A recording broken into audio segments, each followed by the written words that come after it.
Have you ever wondered why it seems like some people just have more success than other people? They just live better lives, more full, rich lives.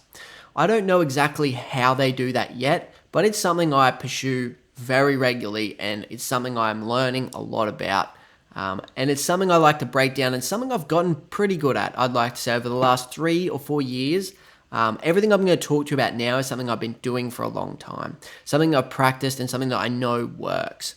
So we're going to take a step back.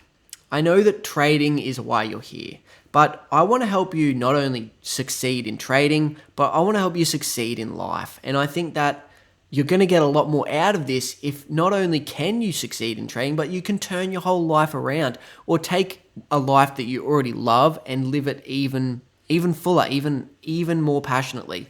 So that's what I'm going to try and help you do. So that means we're going to have to take a step back from trading talk for a little while to focus on building the base, because you can't be a successful trader living a life that you're not happy with. You can't be successful at anything until you are passionate and that you've got purpose and you feel fulfillment and you feel happiness. Those things all work hand in hand to create success, and then it creates itself on and on. So we're going to start with the fundamental here of purpose. Arguably, purpose is the most important aspect of living a happy life, but I'm certainly not going to set that in stone, and that's definitely up for debate. So I thought the best way to do this would be to share my why. So this is something that I wrote about 6 months ago. I had an old one and I updated about 6 months ago. This has been my why now for at least about 3 years. So let's read through it. My why: to become completely and 100% financially independent and free. To be able to live off the income earned by my long-term investments and trades, regardless of the current economic climate. Security for my family, financial freedom, to spend more time with and on other people that I know and love.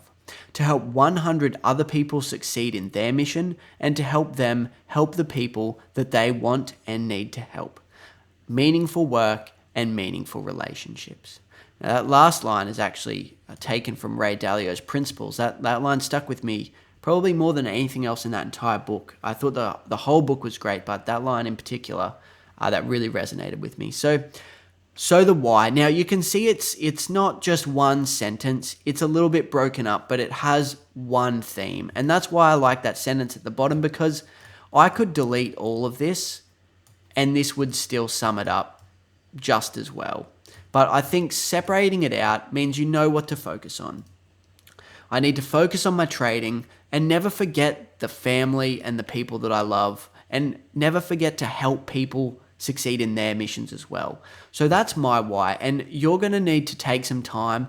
Really, I suggest after you read this, I'm going to give you all the documentation, so you don't need to take notes now, but after you read this, print these out, or get your notepad and go through them and answer these questions. Spend a whole day thinking about this sort of stuff, because that one day, and look, it would honestly only take like 1 hour, but even if you spent 1 hour or one day thinking about this will change the trajectory of your entire life. If you nail this stuff, it is factual that it will develop in your life and you will be naturally drawn to the path that you create. So I want to say that I promise it will be the most productive day of your entire life, because it really is that good. It is powerful stuff.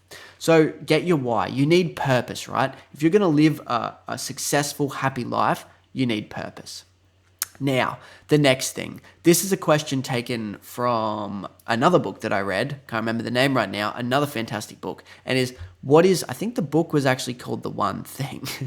So, what is the one thing such that by doing it, everything else either becomes easier or unnecessary? Now, this sentence then relates to all of these other goals underneath. So, I really want you to, when you set your goals, you need to make sure that 1, they're in line with your why, and 2, they relate back to this question. Goals, unlike the why, need to be very specific. The goal can't have multiple segments.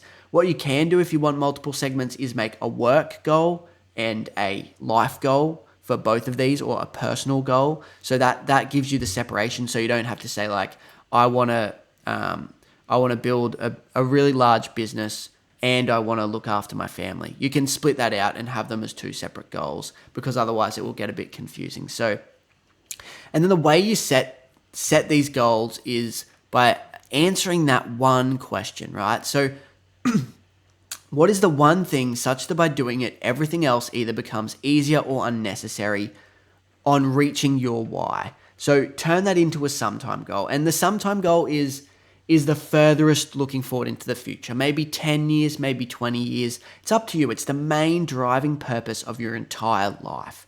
So you can see why this stuff might take a bit of time to think about. So what is the main purpose of your life? You've captured in your why. Now put it into the context of time. We know why you're living your life, but when are you going to have finished and succeeded in that purpose? And then it's a simple process of taking your sometime goal, converting it into a 5-year goal by asking, what is the one thing such that by doing it, everything else either becomes easier or unnecessary to reach your sometime goal? And that gives you your five-year goal. And you keep breaking it down smaller and smaller until you end at your monthly goal. And now your monthly goal gives you something to really focus on. This means that every day and every week of yours is going to be productive in the pursuit of that one goal. And as I said, you can have a personal one for personal development, relationships, and also a business one or a trading one. I guess you can have 3, but I would really focus, if you want to get better at trading and you don't care about your work, I wouldn't have a business goal. Or vice versa, if you really care about your work and trading is side for you, I would have, look, you do need to have the trading one. So it will not work if you don't have the trading goal. So, but you know what I mean though as well. Have the business and have the life, and then put that aside, but still do this for that because it's so important. And this is how I can help you help yourself. And then on a completely new piece of paper, just do your trading goals. And then you want to break it down weekly and even daily. So there's a couple of different things and a couple of different tools that I use to make this all possible. The first tool is just sitting down and doing it. Taking that day, taking that hour. You only have to do it once and then update it. Probably every month I would revise it. So that won't take much time.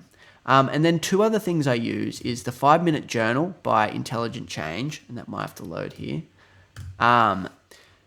This is a gratefulness practice, really. It just helps you realign the philosophy of what you're doing with your physical, what you're actually doing. So it helps keep you focused on what you like about life, basically, what you're happy about, what you did well. And it really, it helps with mindfulness, intention, purpose, and really gratefulness. So I think that's great. And then the productivity planner. This is what I use to break down when we're talking days and weeks, and then I guess months as well. This is what I use to contain that. So everything else higher level is done in a separate diary. I have a separate book that I keep all of this in, and then I break it down inside of this productivity planner. And I also use a tool called Asana. So it depends if you're old school and you like books and pads and pens, or if you like tools and new stuff. Asana's great.